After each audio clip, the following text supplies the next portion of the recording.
ကျွန်တော်တို့ရဲ့အရင်တုန်းက Wish Bread တွေကဒီလိုမျိုးတွေ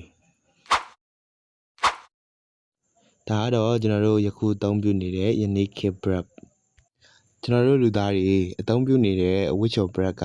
ဘယ်လိုမျိုးစတင်ဖြစ်ပေါ်လာလဲဆိုတာကိုပြောပြပြီးတော့မှာဖြစ်ပါတယ်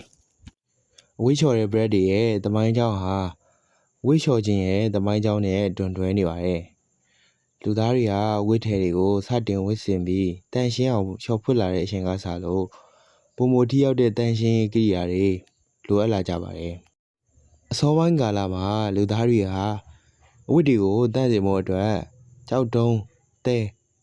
အပင်တွေရဲ့အမြင့်တွေကျန်းတဲ့ခွန်တွေရဲ့တဘာဝပစ္စည်းတွေကိုပဲ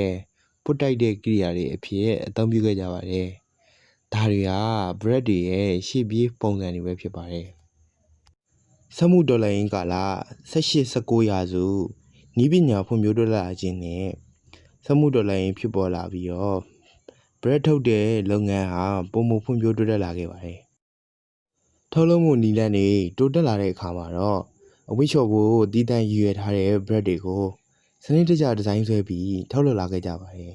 ။ဒီ bread တွေဟာအစွန်းနှင်းတွေကိုပုံမထိရောက်စွာဖယ်ရှားနိုင်ဖို့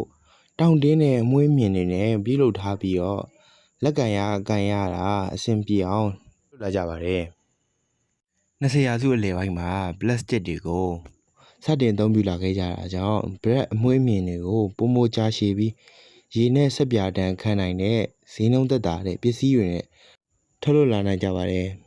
။အဝတ်အစားမျိုးစားပေါ်မူတည်ပြီးတော့နူးညံ့သောအထည်များကြမ်းတမ်းသောအထည်များပေါ်မူတည်ပြီးတော့ bread ရဲ့ပုံသဏ္ဍာန်နဲ့အမွှေးမြင်တွေရဲ့တောင့်တင်းမှုကိုကွဲပြားအောင်ထုတ်လုပ်လာကြပါတယ်။ဆိုရရင် Wish Bread တွေဟာရှေ့ရခင်ကတဘာဝပစ္စည်းတွေနဲ့ပုတ်တိုက်ရာကနေစတင်ခဲ့ပြီးတော့စက်မှုတော်လှန်ရေးကာလမှာစနစ်တကျဒီဇိုင်းထုတ်လုပ်ထားတဲ့ကိရိယာတွေဖြစ်တော့ပြောင်းလဲလာကခေတ်သစ်မှာ